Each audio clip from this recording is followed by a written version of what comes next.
Robert sat a couple doors down the hall from me. He was tall, 6'4"-ish, regular build, about 50. An older engineer in a company with an average age of around 30. Even though we were a defense contractor, we worked on state-of-the-art SATCOM radios, new technology, new standards, a new software language. That meant a lot of new grads and a lot of new faces. I'd bump into Robert at the coffee machine at least every other day and struggle to form conversation. One of us would comment on the weather, current events, or the traffic that morning.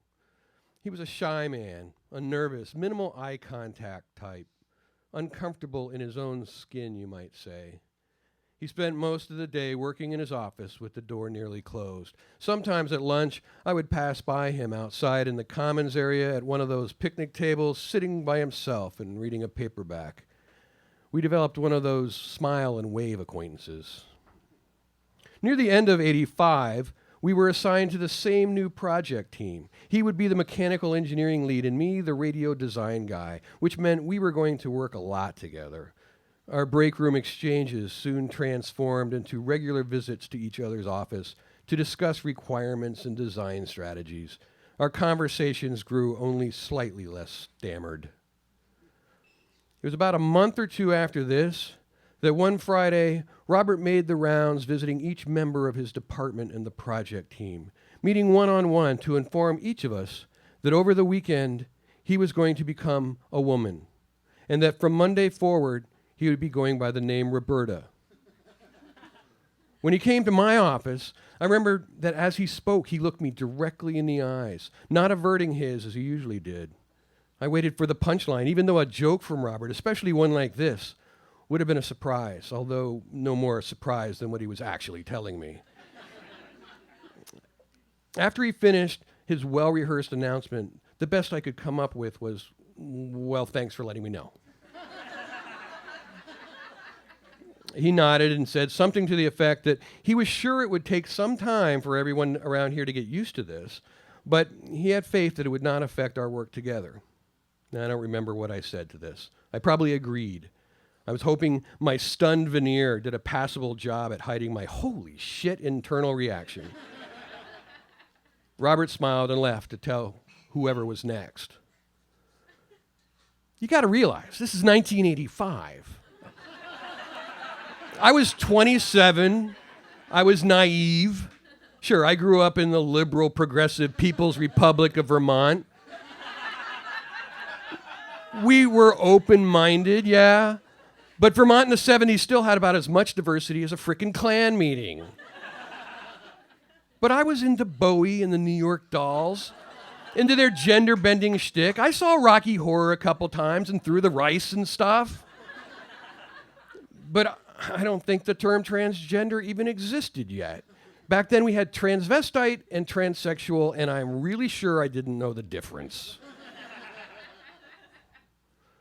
The rest of the afternoon, various people stopped by my office to ask if I had heard the news about Robert. Al came by to tell me how Brian had handled his one-on-one. Brian was another older engineer, wonderful British accent, terribly hard of hearing, probably due to years of working around loud machinery and pneumatic tools. When Robert told Brian he was going to become a woman over the weekend, Brian's response was a casual and supportive, "That's great. My neighbors Ron and Sharon are Mormon. Maybe you know them."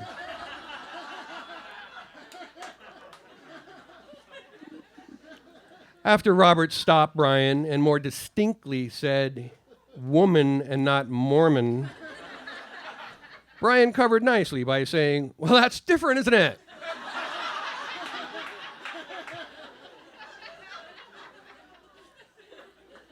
You also have to realize that in the 80s, jokes about gays, lesbians, and cross-dressers were still common. The words faggot and tranny weren't actually bleeped out slurs yet. They were in stand-up comedy routines. They were on network television, on the KGB morning show. Mainstream America still had no clue that in 10 years or so, something called an LGBT community would be fully engaged in the next civil rights movement. This isn't to say that much of mainstream America is still pretty clueless on this regard. The next week, Roberta came to work stylishly wearing the largest navy blue business suits you would ever see. A shoulder-length caramel blonde wig with bangs, and comfortable-looking dress flats, women's size 13 and a half.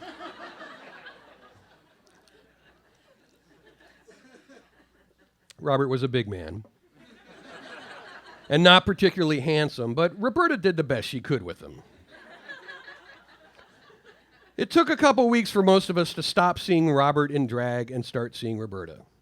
There were several of those who made unkind remarks and coined ugly nicknames, but they fairly quickly dwindled down to a small, obnoxious minority. There were other normally nice but clearly religious people that just could not grasp the whole thing.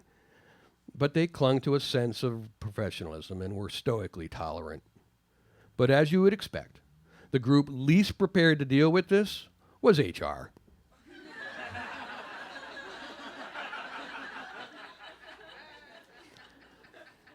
First came their awkward and embarrassing company-wide memo, followed a couple days later by a second awkward and embarrassing company-wide memo to clarify the first. Then, due to some anonymous complaints, the first real issue arose. Which bathroom would Roberta use? My thoughts on this were, she clearly thinks of herself as a woman, and women's room have individual stalls with doors, so what's the big deal? Sharing sinks and a mirror? But for some people, the knowledge that Roberta, although a woman by appearance, would still be brandishing a penis for the next 12 months, as required by the sex change process, somehow caused them discomfort. So HR's solution was to change the women's restroom nearest Roberta's office to a unisex bathroom by clearly marking it simply restroom. Those with an issue could use the other women's room at the far end of the corridor. This was essentially the gist of the third awkward, embarrassing company-wide memo. But this new restroom was also the closest one to the main conference room. And this led to an unfortunate incident where a visiting Air Force colonel bumped into Patty from finance after he had just finished pissing with the stall door ajar. This actually surprised me, since most men are conditioned from an early age to panic and bolt within 2 seconds of walking into a public restroom and discovering there are no urinals. The colonel lodged a complaint with management, which then strongly suggested HR change course. Roberta graciously volunteered to use the actual one-horse unisex bathroom down next to the auditorium for the rest of her transition period. Over the next year, I developed an increasing level of respect for Roberta. Brilliant engineer aside, she was well-read, a history and movie buff. She was politically a staunch Reagan conservative, which I thought was kind of funny. And she exposed a terrific wit and sense of humor. She had become more self-assured and outgoing than Robert ever was, if not downright gutsy. She even entered the company Halloween costume contest that year dressed as Elvira.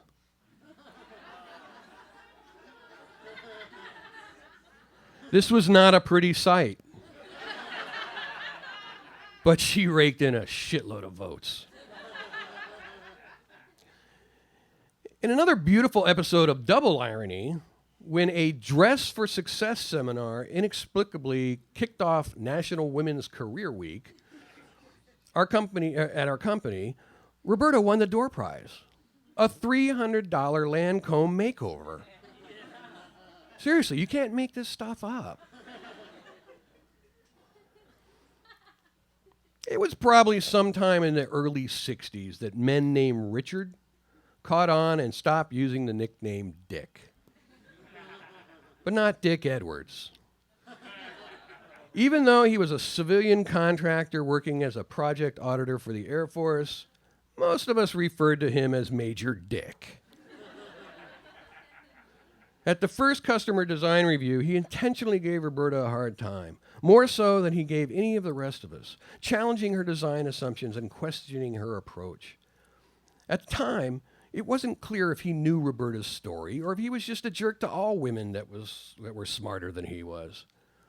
Roberta calmly responded to him, handling his needling in the soft falsetto that she had spent months working on with her speech therapist. From the middle of the auditorium, Dick asked her to repeat herself several times because he claimed he couldn't hear her. Finally, she lost her cool and boomed out the answer to Dick's stupid question in Robert's agitated low tenor. That shut Dick up. If he didn't know her story before, he sure did now. And those of us fellow presenters watching from the back row spent the next couple days telling Roberta how fucking awesome that was.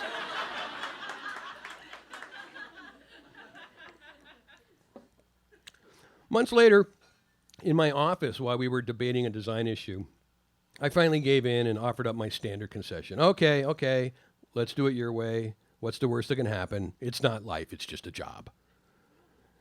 Roberta turned serious, and she said, "For me, my work is my life now." She went on to tell me that she had been ostracized by nearly all of her old friends. Her family, even her adult son, wanted nothing to do with her. And most of her time outside of work was consumed by preparation for, and now recovery from, her operation. Hormone therapy, speech therapy, physical therapy, and just plain old therapy. Becoming the person she always thought she was came with a huge price. This is probably the point I truly realized that people don't just decide to do this. They have to do this. By 1990, the defense industry was shriveling up. Layoffs were happening around our company every 6 months. Everyone was worried. And then Roberta bopped into my office one day, all excited to announce that she had just found a new job in Arizona with NASA as a lead designer on a new radio telescope project. I asked her how the interview went. She laughed and said that was the best part. She had sent them copies of some 10-meter dish receiver designs that she had done several years ago, and they made her an offer at the end of the phone interview. She made that silent scream face and did a little salsa cha-cha-cha move before putting her hand up for the high five. On her last day, I went by her office to say goodbye. And she gave me a big, clumsy, and unexpected hug and thanked me for being a friend. I'm always a dork when it comes to times like this and a loss for the right words. But I thanked her for all she had taught me. I was referring to mechanical design, but we both knew I was referring to more than that. Still, I would have given anything to be a fly on the wall at NASA in Tempe when she showed up for her first day of work. Ladies and gentlemen, that's Eber Lambert.